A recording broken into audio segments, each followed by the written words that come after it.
Hello, lovelies. Welcome to another podcast. I am so excited for today's guest, Angela Massa, who is a health coach who specializes in working with thyroid issues and health. But what I love about our conversation is the things that she focuses on and the things that she understands impact health, not just the thyroid. So, how emotions, lifestyle choices, even our relationship patterns, how all of that stuff has an impact on the body, our health, and our wellness, and how disease might manifest. So, I love the conversation. We dive in into what some of those patterns might be, some of the lifestyle choices, what they might be, and what we need to clean out, what we need to do to stay on on a healthy path. And if we've had disease or if we're facing a disease, how to get healthy again, right? And how to have good health and wellness in our life for all that beautiful energy that we need. And in addressing our health and staying in a healthy path, also what that means for our relationship and our life overall, our lifestyle overall. So there's a lot of good nuggets in there. I love that she offers micro habits and in a gentle way of making changes. So it's easy and yet you get amazing benefits. So stay tuned. You're in for a treat. Hello and welcome. I am so excited to have Angela with me today. I'm going to read her bio and then I'll say hello to Angela. Angela Massa is the founder of Angel Holistic Health Coaching. Her specialty is in thyroid health and healing to empower her clients to reclaim their health and precious energy. A certified health coach through the Dr. Sears Wellness Institute, she is trained in all life stages. Angela is also a licensed registered professional nurse with over 20 years experience in various settings, including hospitals, home care, and most recently, the New York City school system.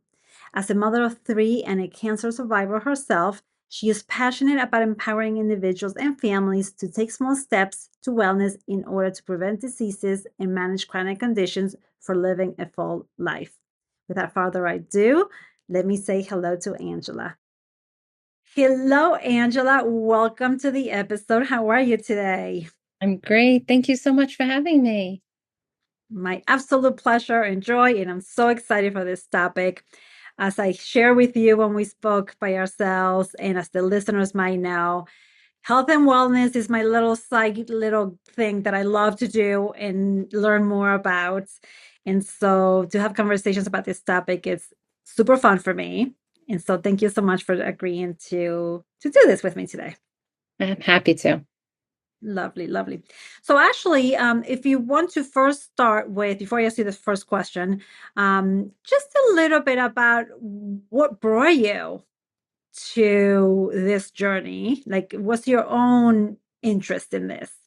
Like, why you do this?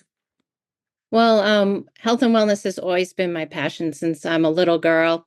I always wanted to be a nurse. I've worked as a registered nurse for the last 20 years. And when I went on my own health journey going through thyroid cancer, that brought me to holistic healing and health coaching. So I started to, once I healed myself, I was able to kind of have that urge to reach out to others and educate them and help them advocate for themselves in their own wellness journey. So that's really what drives me as a mission and going through thyroid cancer and knowing the ups and downs and kind of where you're left when you get Mhm. that green light and told everything's great, but you don't really feel that way and you need that support afterwards. And I think a lot of people who Mhm. go through cancer in general, any kind of cancer, they do have so much attention and care on them as they should. But then when everything, thank God, is good, they are often left kind of looking for what direction are they supposed to go. And I love being there to be that liaison and support people at that point in their journey. That's a very good point, right? So like you can have like this intense focus on like, okay, let's get you healthy, and then you get the green light. Okay, you're good to go. Then it's like, okay, but now how do I do my life now, right? Like, what am Right. I supposed to do? How do I make sure I don't get this cancer back? Or how do I stay healthy? Or how do I, like I have all these things that came about because of the cancer that I had, and now how do I get my life back in whatever place I want it to be, right? So that makes complete sense. Lovely. Yes, so true. And I've had a lot of clients who are cancer survivors, not just thyroid cancer, but breast cancer and esophageal cancer and things like that. So, and I often hear that they're like, "Oh, well, I went through this, and then I'm kind of left with where do I go from here, and what lifestyle changes, and what should I do?" Because you are at a higher risk for getting other cancers when you've gone through cancer. So it can be a very scary time when you're kind of supposed to feel great and everyone's expecting you to be jumping for joy, which you are, but at the same time, you are feeling a little bit like, well, what direction do I go? So, That's so good. I know I mean I've had cancer in my family, and so I understand this, and also clients have gone through it, and breast cancer, and just the impact that it has on their sexuality, their relationship, their intimacy, their self-esteem, body image. There's just so many things, right? So it's not just like check, you don't have cancer anymore, but there's all these other things. So yeah, so thank you for people like you. same here. Mm, very good. Okay, so ready? Question number one. What are some symptoms that indicate that something might not be right and that we need to pay attention to them, so that might be manifesting in our health and how we're feeling and what's going on? Like this is probably pre-diagnosis or post-diagnosis, even like, okay, we're not doing so well, like I'm not feeling so hot, or like what are the symptoms that are still playing out, or that are there that could be indication that something's not right? I think we're very in tune with ourselves. We kind of have an instinct when something's off, even if we can't quite name it. And I always believe that we know and our body has a lot of wisdom. So it's sending us signals all the time about how we're feeling. So being in tune with your body is number one at any stage, I think. And then just kind of evaluating how you're feeling. If your weight is changing, whether it's going up or down, but maybe your habits are the same, that's kind of an indicator that maybe something is off. Or you notice some kind of change in your physical appearance. You know, you can be dry, you could be itchy, you can be irritated. Maybe your skin is at that point, or your hair is getting a little weaker, brittle, or you're feeling a little puffier for some reason. You know, even those kind of subtle signs can indicate that something is off. And I always tell people to be in tune with what they're feeling, kind of journal it down, just jot it down in a book every day if you're feeling something's a little off, or if your mood's going up and down, that usually shows maybe your hormones are off. Are you tired all the time, even if you are getting sleep, or maybe you're having insomnia, or your temperature, how is that regulating? A lot of people always feel hot, always feel cold. That's usually a hormone issue. Mm. So they're never comfortable. So kind of just being in tune and keeping a little journal of what you're feeling is so important. And I always tell people that's one of my big tips is write things down. It doesn't take long. It takes 30 seconds to write down, you know what? I'm feeling a little bloated today, and just write it down. All you have to write is that one word in your journal. I do it for myself. I have a little journal, and it's not big. It's a little tiny spot that I write every day, how I'm feeling, because it's really good to look back and see how the progress is, positive or negative. Is there a pattern? And then you don't feel like you're crazy when you're going to the doctor and reporting this. You're like, wait, I have it in writing. This is really how I was feeling. Because you Mm. do tend to doubt yourself when you go and report how you're feeling about something. Yep. So interesting. I love that. And also, it doesn't have to be tedious. I love what you said, even if it's just the one word. You could use a notebook, you could use an app, like just some kind of tracking system for yourself. Very simple, just kind of capture things, right? So then Right. you have Whatever the works data for for you. yourself. Hmm. Yes, love For it. sure. Um, Very good. You know what? We had also talked about, when we talked about yourself before, um, menstrual cycle changes or menstrual issues, right? So that Yes. so shows up like, a lot of women, I hear all the time things like, I've been bleeding so much, or like I'm spotting, bleeding, like all these things are happening. Like, okay, well, something potentially is not right, right? Right. So like cycles shouldn't be crazy, shouldn't torture us. Right. Exactly. Most women, you know what's really interesting, just a little side note here, just for kicks. Um, a lot of times, myself included, I'm going to be honest, we feel like, oh, to be a woman, all the things that we have to deal with. But if we are healthy and everything's balanced and proper, like it shouldn't be a thing. Like you shouldn't be tortured by your period, and you shouldn't be Right. tortured by your womanhood, right? If you are, something's not right. And even, and I'm going to say this cautiously, even in getting a clean bill of health, sometimes, right, modern medicine looks for like disease, and you might have imbalances that didn't manifest in a full disease yet, that if you get ahead of it, right, you create more health and wellness as opposed to in prevention, as opposed to like, okay, now I have this thing, like how come I was healthy last month? Now I'm not healthy anymore, but there was all these indicators that were missed because you just traditional medicine only checks for certain things, right? Right. Traditional medicine's only going to look at symptom and test for that symptom, where if you're looking at it from a holistic perspective, when something is off in the body, something else isn't going to be working right. So, it is harder to go from a holistic perspective if you're going to traditional or conventional medicine, which is great, and they want to help you, but you also kind of have to do your own work there, I think, and look at those lifestyle changes that you can control yourself and do kind of your own research and advocate for yourself in that way. Well, maybe there's things that you can do at home personally to help yourself get better, or maybe there's some kind of mineral and vitamin imbalance, and you can request a test for that. You could request labs, request a metabolic panel and see maybe you're just deficient in iron and you're feeling really low energy, and it could be an iron deficiency. And that's something simple that you could take a supplement and help yourself out, and it will make a big difference in your Yeah. life. Yes. It's funny because a lot of times we check things off to like, well, I'm aging. This was supposed to be happening. You just feel more decrepit. Not necessarily. Right. Right? Aging doesn't mean that you feel decrepit or that everything necessarily breaks down. You could Right. age healthily, right? Oh, definitely. Yeah. So mm, when we're having some of those symptoms and the body's saying something is not right, what might be some other things that might be going on in our life, in our lifestyle, how we're doing ourselves that does create this something's going on in our body, manifest in our body and in our health, right? And eventually a disease. Well, I think stress is a major thing for all of us. I think we all have, unfortunately, stress in our lives, and that manifests in different ways. And it often can come out physically. You see it in physical symptoms, and often people with autoimmune disease Mm. have stress that has contributed to that, or even any other regular disease, such as a cancer, can come on starting as stress. And they say that even with stress, you may not have been diagnosed with a disease yet, but if you run labs, you can see the beginning of those antibodies starting to build and increase.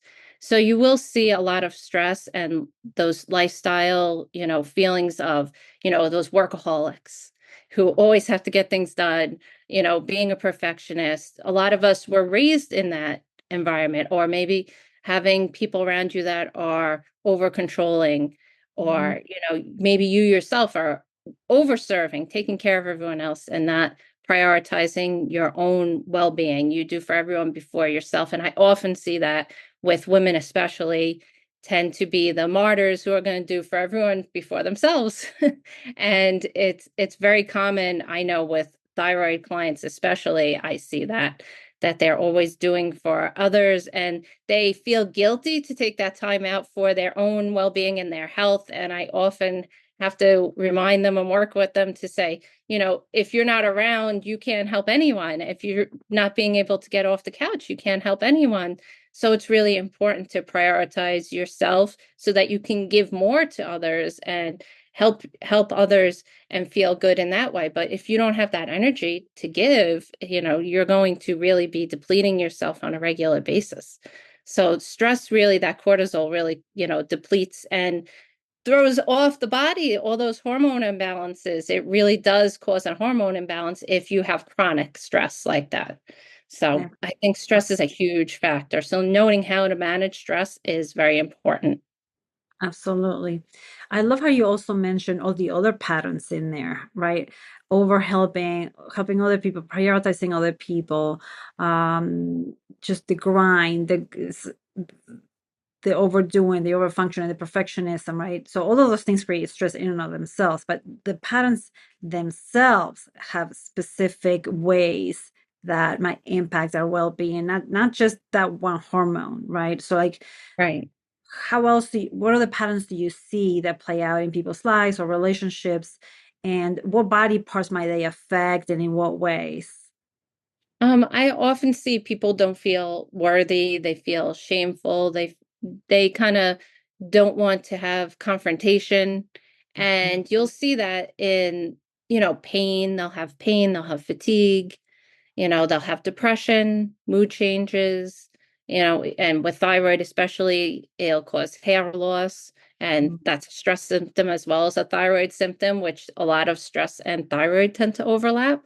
Right. And it's really, it's very difficult because you really have to slowly build your self-worth, your prioritizing your healing and giving yourself compassion. And every client that I work with, that's where we start. We start with that self-compassion and, kind of asking yourself, what's the most healthy and self-compassionate thing I can do for myself right now, today?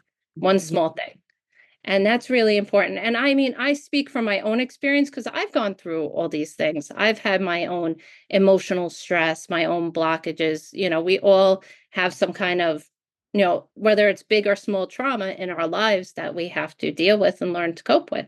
So I'm able to identify with them as well and understand that I've always been a quiet person myself. So the fact of wanting to help others is what spurs me in my own mission to have a voice and speak up for people and speak up for myself because I know how hard it was to go through things and not have maybe the right support and know the right steps to take. So now that I've been able to do those things, I really try and advocate for others to do the same.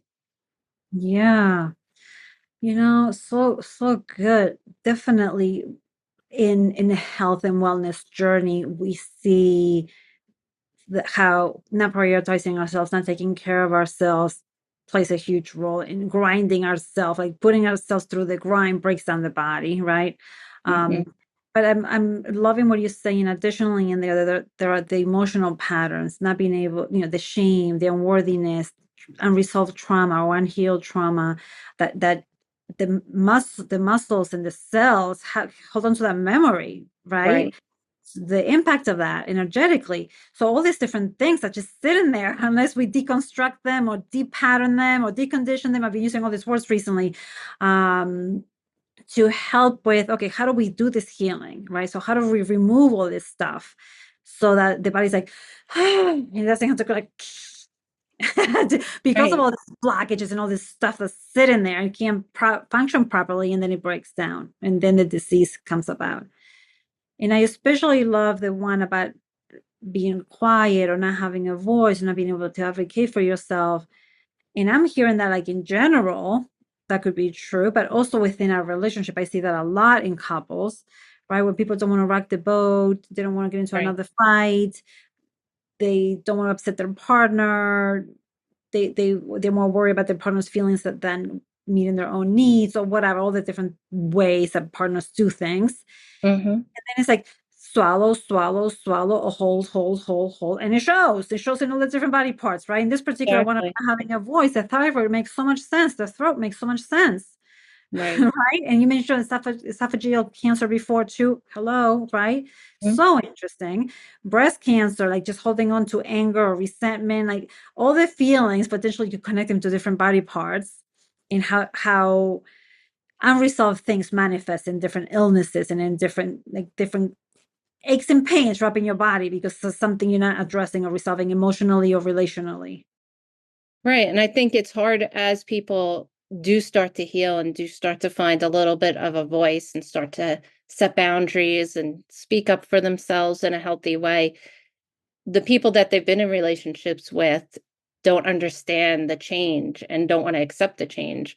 And then the person who is starting to speak up for themselves also fears that rejection. So it's very complex to, kind of bring up your self-worth and speak up for yourself. And when you're in a relationship, you want to have a healthy relationship with the person that you're with, or whether it's your spouse or your partner or, family members. And it's very complex. And that's why it's good to have, people like yourself who can help manage that, I get road it. and navigation. Yes, yes, 100%. Yes, totally, right? So like, oh, I want to make myself healthy and I'm going to start doing my self-care. I'm going to set better boundaries. I'm going to speak up when something bothers me. I'm not just going to take it, whatever. And it's like, okay, I want to do these things, but as soon as I start doing those things, I get the what's it called? The Yeah, like that backlash, reaction, backlash. the backlash from it. Um, right? So then I don't want to. I do and I don't, and it's like so having that support and the know-how makes it easier. Something that I like to tell clients is like, because setting a boundary, because you want to set a boundary or setting a boundary doesn't mean that you're a jerk, right? You don't have to set a boundary very harshly or meanly. It just means Right, how you honor yourself. It's still considering your partner. Like you don't have to set a boundary that dishonors your partner. right. You could find something that's okay for both of you at the end of the day. So that's something that we work on from all different topics, not just when it comes to health, and but Mhm. for sure, right? So it could be done. It can be done. There's hope. Okay, Right. good. So what are some of the lifestyle changes that you recommend? Some of the things to help with these patterns, some of the emotional things, and more, what else for making sure that people are on the right path and the right track for health and wellness. Well, one of the things is that I'm always advocating, like I said, for making choices for better health, for healing, getting rid of any kind of toxicity. So that starts with food.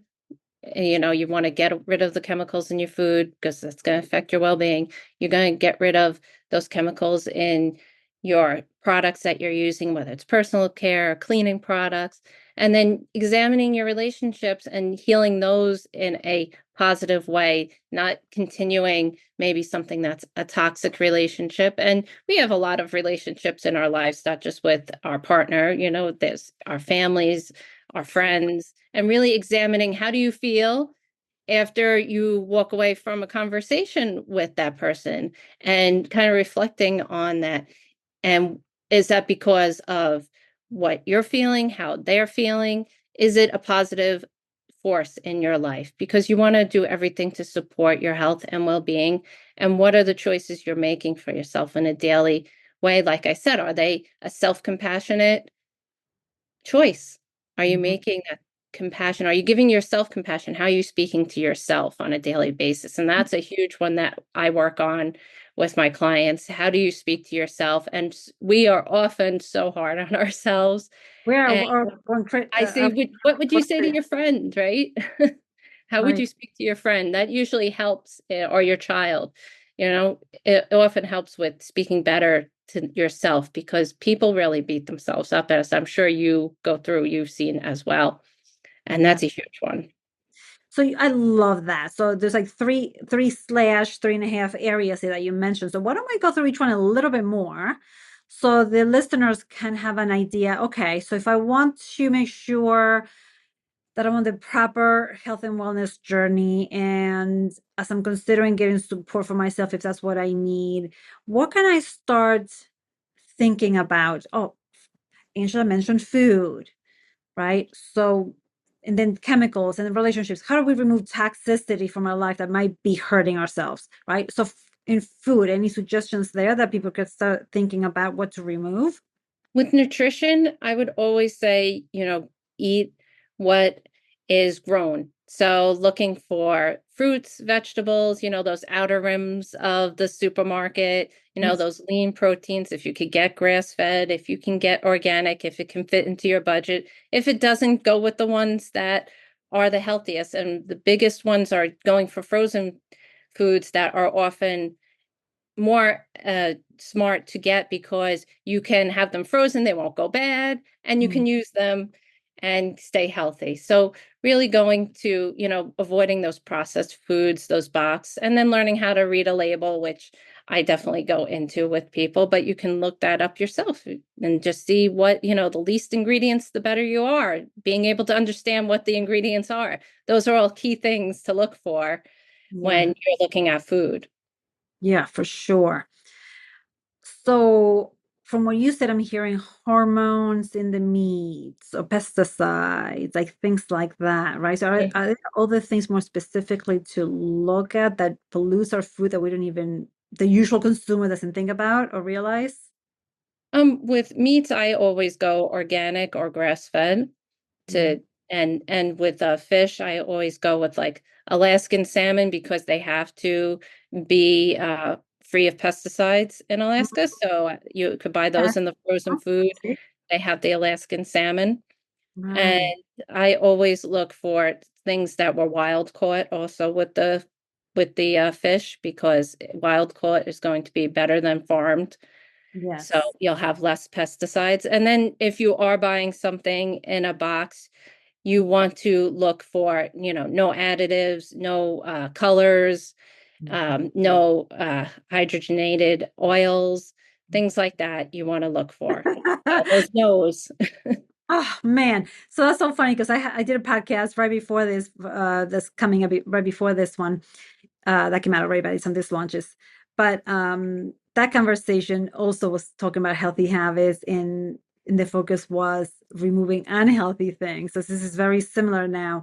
And one of the things that I brought up in that conversation is like all of the oils, right? And so that's so yes, and Yeah, people potentially don't realize unless they're really into health and wellness that the oils that are very difficult to get rid of from the body, right? Like the sugar is supposed to be one of the worst things to consume, and yet you could process it and remove it. It does the same impact, but it leaves. The oils stick to you. So it's better. right, It takes like years and years, I think. I don't know how many years to get rid of them. I don't know if you know. But they stick to your body and then like they continue to have an impact, right? Can you say right. more? Those I oils don't know. are those seed oils, you want to avoid them. So, Seed you know. oils, good to know. Mhm, All the things. mhm. Okay, lovely. So that's with food, all the things that are toxic. Um, then you said all the toxic things in life. So anything else that we might want to avoid and remove? Like I said, looking for clean products is always really important. When it comes to supplements, it's actually really hard to find anything over the counter Hmm. that's good. A lot of them, you really have to look for a clean product that is sold by a person, owned by a person. Mm, Usually, because their name's attached to it, they're going to be much more careful about what's clean out there. So mm. honestly, that's a big one because in our over the counter medications and cough syrups, you're going to have things like red dye 40. And it's crazy to think that's what we're giving to our children. And even I mean, I did it when I was, before I knew better, Right, right. and then when I went through health coaching school, I mean, I was a nurse, I didn't know. And I went through health coaching school and learned all of it. And I was like shocked that this is what we are being fed, and most of the things And in prescribed, right? there, right, is it's very hard. You have to know what you're looking for. So really looking for those clean products. And then, like we said, the relationships, it's how do you feel walking away from the person? Are you feeling good about yourself? Is the person making you feel good? Kind of evaluate where you're at, what kind of relationship you have. And if you have trouble doing that, definitely seek out someone like yourself to kind of help you navigate that. Right. Lovely. So I love how you made it so simple for people to understand that something might be toxic, right? So how do you feel after the interaction? After you walk away from an interaction or an event or a gathering or speaking with somebody, how do you feel? So that's a good indication of something didn't go right. Is it because of what they contribute to the conversation? Is it because the impact that that had on me, or is it because of how I was projecting or feeling, or just what I did with what they gave me? Some people don't do anything, and it's like, well, we do with it, Right. right? A lot of the It's times, complex. A lot of the times, and it's so easy to blame other people. Oh, let me just get rid of the person. Let me just get rid of the baby with the bathwater, like they're Mhm. toxic. Right. So they could very well be, I'm not saying that they're not, but it's so easy to point a finger at somebody else as opposed to observing a whole internal world and what do we do with what we are receiving, right? Like we mess with it and we make it bad for ourselves. Right. You really have to work on yourself first, I think, before you could fully evaluate if the Mm, relationship was, good or bad for you, let's say. But I you love definitely, that. we're always working on ourselves, but you have to be making that effort to heal yourself and take care of yourself because a lot of us have gone through things that cause us pain or trauma and it might not even be something in childhood. It could be something that happened with your, in school, maybe you had a perfect home life, but in school being bullied and feeling bad about yourself every day and being abused, that takes a toll on someone mentally. So there's a Usually, lot that goes into it with that dysregulation in your nervous system, which affects your health. yes, yes, yes, yes. Oh, so good. So just to add a little bit more to that, when people come for couples therapy, just a little clarification.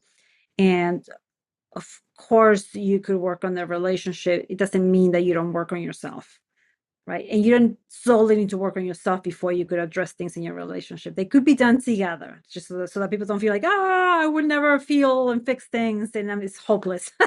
Not true. Not true. Just Never wanted to hopeless. never hopeless. Awesome.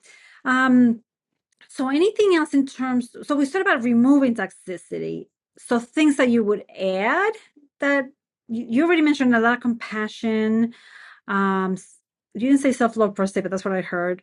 I translated that in my head. Mhm. Um, but what else along those lines, just to sprinkle in? So removing it's easy to say, but then a lot of times when we're removing things that we can't eat, we don't know what to eat, right? Or what to do. Or if we stop hanging out with this friend, now what do I do with all my free time? I don't know. I'm just making this up.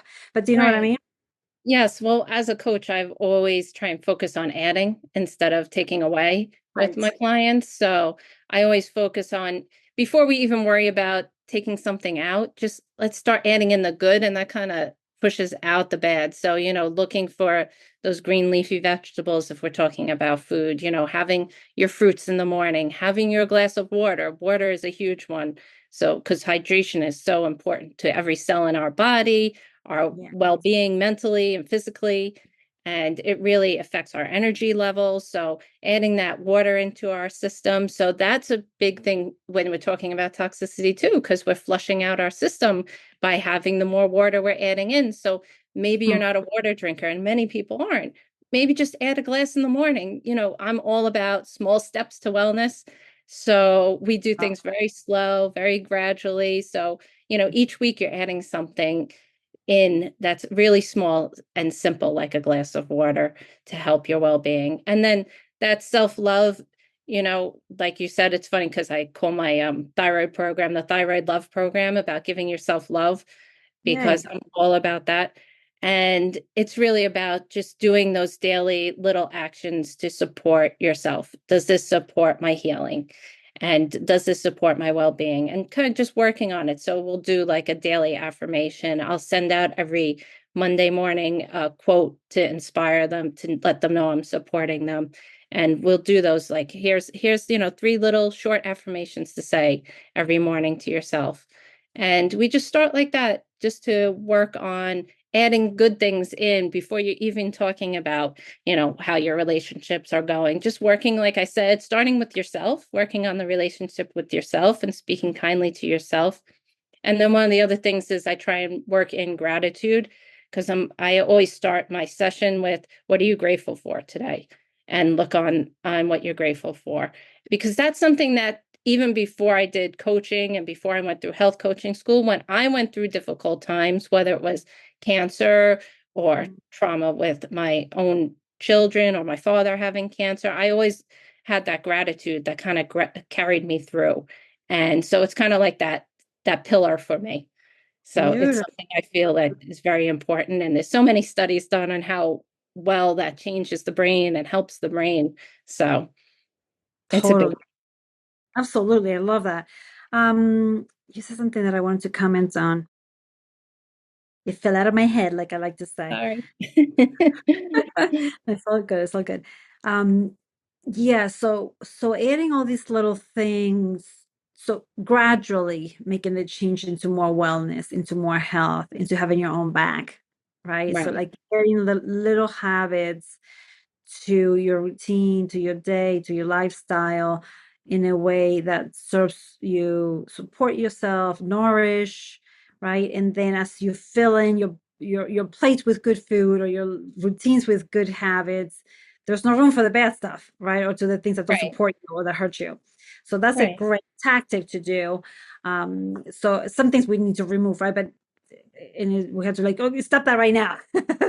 But for the No, most part, right, like it's much easier to go the other way. right. I'd like to do the addition, and one of the things I always do is some kind of movement. We always Mm, add in some kind of movement, even if it's just going for a walk or doing a short yoga. Even a lot of people will say they can only do a few minutes. They'll do five, and I say then do 5 minutes. 5 minutes right. of stretching in the morning. It really it builds that habit. And the amazing thing is when people start to build that habit, then they want to do more. They feel Right. good and That's they right. add on more. I mean, I had a client who was in her 70s. She was afraid to walk around the block. By the time Mhm. we finished working together, she was walking a mile and she was so excited that she was able to Excellent. do it. And it's nice to see, but it's really because we started with just go down the block with your neighbor, or just go down the block with your husband, whoever you can get, because she was afraid to go by herself. Right, right. Just go together, just one block and back. Mhm. If you don't want to do the one block, walk in your house with them. Start that way. And it really built. And it's amazing to see that those small habits really compound. So it's really a beautiful thing. Beautiful. For those out there who are a little bit more nerdy and they're used to doing life more, I don't know what word to use for it, but like they do the investment of their money in the stock market, all the things. So I like you to use the analogy of this is a good return on investment, right? You get the compounded effect on your health, Hmm. not just in your bank account. So just Exactly. good stuff. And something that I wanted to add earlier is that I love that you start your sessions with that gratitude. I start mine with couples appreciation. So people have to Oh, share appreciations for each other. So great. I totally agree. Like there are gazillion benefits. Like people, if people want to look it up, the benefits of gratitude, and being thankful and stuff like that. The brain center just like ooh lights up, and like just your whole rewiring and repatterning that happens just from that tiny little thing, right? Yeah. I used to give sometimes I still do, but I haven't done it in a while. I call it the gratitude RX. Right. So it's like a prescription 3 times a day, morning, lunch, and dinner. Like you say, a few appreciation or gratitude, just statements. Be like, I'm so happy, so blissful, so thankful for whatever this one thing. Right. And that state stays in you. The effects of that it stays in the body for a few hours and then kind of like weans a little bit. So then you, give it another dose and then another dose. So you keep your brain and your body in a state of gratitude. Right. If you're in a state of gratitude, you can't also at the same time be in a state of fear. Hmm. Bam, right? So that's like really countering all the good stuff there. Right. That's Beautiful. great. Yeah, so I love all the examples that you gave for things to add, little things that you do with your peeps to help them get on that journey and to build a track record for themselves. Any other suggestions of either examples, one or two?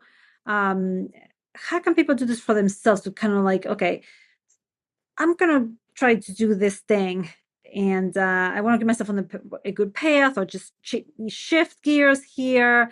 I like to use the idea of 30-day challenges. So, any suggestions for doing those? How to do them? What to do them on? Like things like that.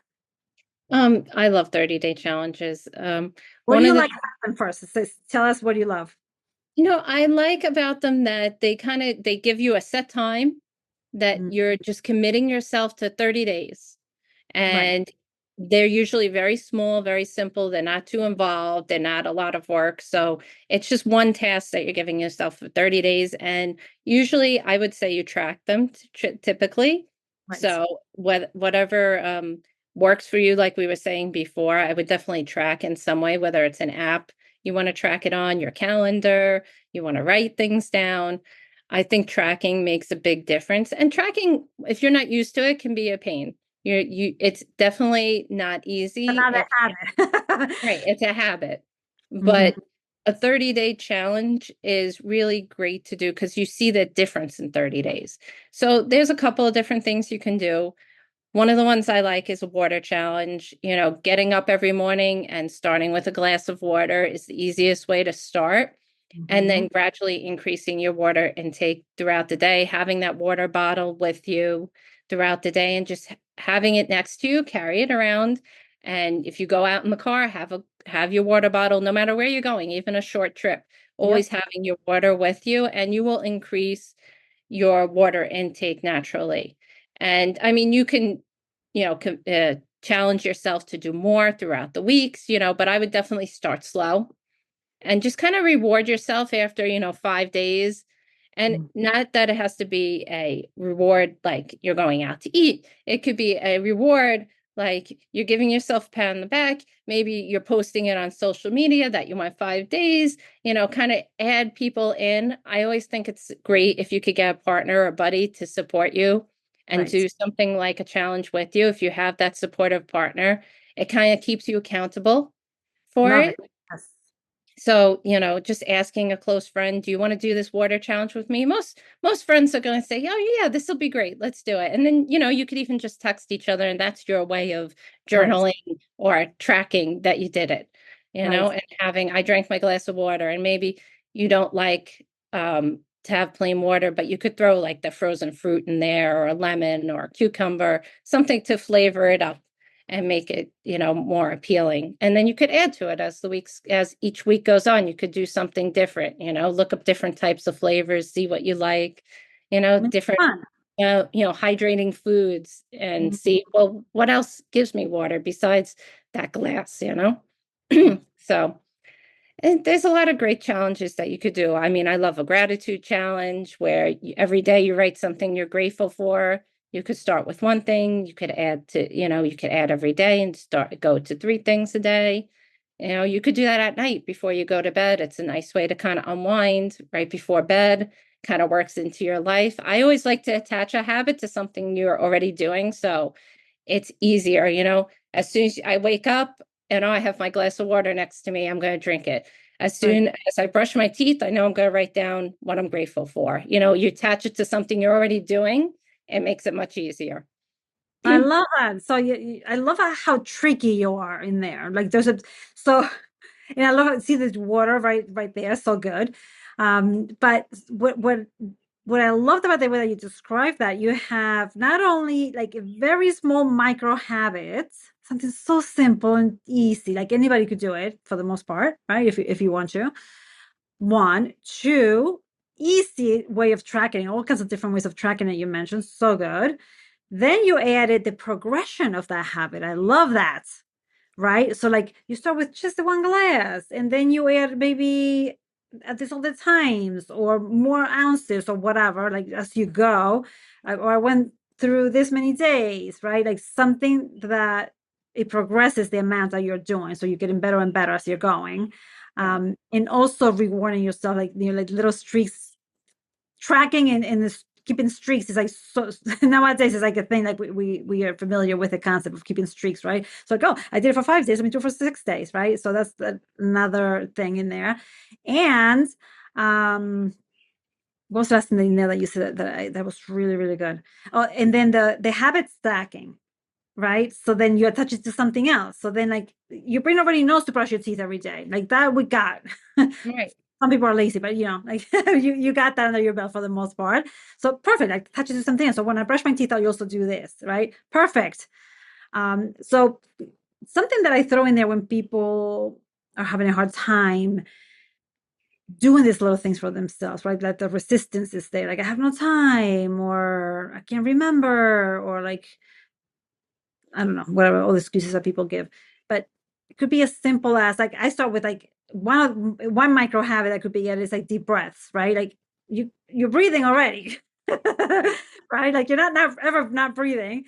So make it intentional. And attach it to something that you're already doing. When you go and pee, okay, I'm going to take a couple of these breaths when I go pee. When I'm in the shower, I do deep breathing also. Whatever. When you stop at the stoplight, right? So you just like train your brain to like when I do this, I do this. It's very simple. Doesn't take anything, right? Right. And so you're taking care of yourself so nicely. So good.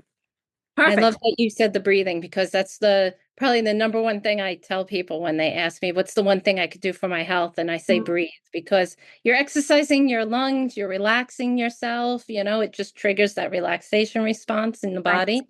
And Yes. then when you are stressed, you can kind of tap into it much faster than if you haven't been practicing. So That's it sounds silly because we breathe all the time, but taking those deep breaths, if you do at practice, like you're saying, makes such a difference. And it's something that I incorporated when COVID was around. I started doing those deep breathing every day, and it sticks with me now. Like you mhm. said, I did it, at those, times that you're doing other things like Right. taking a shower. So, Totally. I love that. Exactly. So thank you for reinforcing that and for adding why is important, right? So it's like another muscle that you exercise. So now you have it really accessible to you. And it's also preventative because now your body has like a much larger resilience, if you may, or capacity. And so whatever stress you deal with, is going to deal with it much better. It's not automatically going to spike you or throw you off, whatever, because your body's like, okay, we could self-regulate as we're going. Okay, something's coming. I could still self-regulate it as I'm going. You know what I mean? Like I'm standing still, nothing's gonna throw me off because I built this resilience or this focus or this way of being. So right. yes, so good. Thank you for that. Awesome. So any other thoughts about either micro habits or the 30-day challenges or other ways to kind of play with a lifestyle and incorporating the relationship piece, like anything to bring the partner in or to deal with a relationship from this angle, like anything that would help with that? I think it's definitely important, like I said, to have support. So having that accountability. So doing something with your partner is definitely going to strengthen your relationship. I know for myself, my partner and I, we go work out together, we do the deep breathing together. So we do some of the exercises like that together. And it definitely is something that we look forward to. We'll go for a walk together. And I Right. think it definitely helps when you can share that experience together and you're Yeah. both working on your well-being and your health. So if you're both willing, it does help keep you accountable because maybe you'll get a little annoyed, but one of you is going to say, we're supposed to do this today. Let's go, let's stay on Right. track. So it's good to have that support and keep yourself kind of encouraging one another. So it's good to have that back and forth in the relationship where you can kind of encourage one another and celebrate together as you are maybe getting stronger or feeling better, whatever it is. Beautiful. Yes. Thank you so much for that. That's the perfect way for us to start wrapping up. And when I want to add to that, if it's like because I'm hearing people listening that and they might have like if my partner would do anything with me, or like I'm not even talking to them, like forget doing exercises together. Like I could hear things. So if that's the case, do you and you might inspire your partner. That's level one. Level two, maybe they don't want to join in, but they would take pleasure and joy in supporting you and keeping you accountable. You could report to them how you're doing. You could share with them like, oh, day two, day three, and they don't need to do it themselves, but at least they could be in there in spirit with you, right?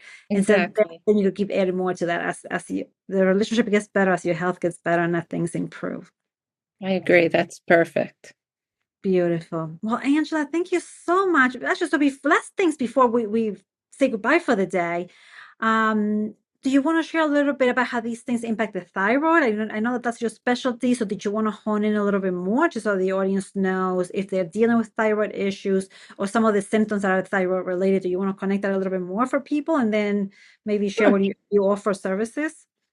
Sure. Well, with the thyroid, when we were speaking at the beginning, a lot of those signs I was saying, like with the weight, if your weight is changing, whether it's going up or down, that could be a thyroid issue, especially if you haven't done anything different. Or maybe you're doing a lot of things different. You see, like maybe weight staying on or weight staying off. That's Mhm. definitely a sign to definitely go check out your thyroid and see, have them run a full thyroid panel because most doctors are going to only do that thyroid stimulating hormone test. And that's like the standard of care right now. but that really doesn't give you a full picture of what's going on with your thyroid. That's the last piece that's going to be shown on a Mm. blood test. So there could be things going on and that still come out quote unquote normal. So Lovely. definitely ask for that full thyroid panel if you have any kind of sign. And some of the things we mentioned, the hair loss, the weight changes, menstrual changes, constipation, those are all signs that can be thyroid issues. And then, of course, if you see any kind of lump around your throat area, definitely go get that checked out because there are lumps, not necessarily cancerous always, but can affect the thyroid as well. So you definitely want to get that checked as well. So anything, like we said, listen to the wisdom of your body. If you feel like something's off, you definitely should go check. And there are a host of symptoms. I probably can't name all of them, but those would probably be the biggest ones. And then that exhaustion, feeling tired and not really being able to keep going. So that's a big one with thyroid. If you really are suffering with thyroid issues, you'll feel that exhaustion. And it's not just it's not because you're not sleeping. It's just exhaustion. You're always feeling tired. And I hear that from a lot of my clients. And often you'll see that in children too. So you should keep that aware because I know a lot of young girls after they go through puberty who tend to get thyroid issues, and the parents think they're just being lazy and they're just sitting around, and they're actually suffering because they're exhausted. And then they find out later on that they had a thyroid issue. And Mm. of course, then as mom or dad, you feel awful.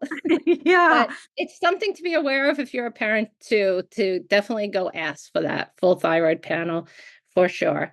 And then my program is, like I said, my Thyroid Love program. It's a 4-month program, and I help people who have already been diagnosed with some kind of thyroid issue. And we focus on that self-compassion, that gratitude, those lifestyle changes, nutrition, which we go in depth. Of course, each and every person is very different when it comes to nutrition. We all have our own body types, sensitivities, so it's fine-tuned to you.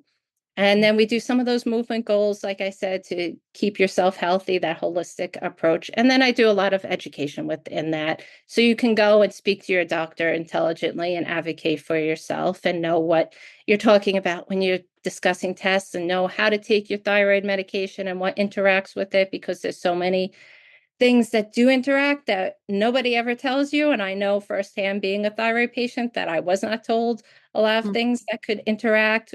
Even coffee interacts with your thyroid medication. And you find out so many people are just having coffee after thyroid medication, and you should be having coffee with the meal and giving an hour between that thyroid medication and eating. And Oh, it's wow. proper absorption, and then you're not getting the proper absorption and you're feeling tired, and maybe the dose is right, but you're not doing the right things to support that absorption. So a lot of education around that as well.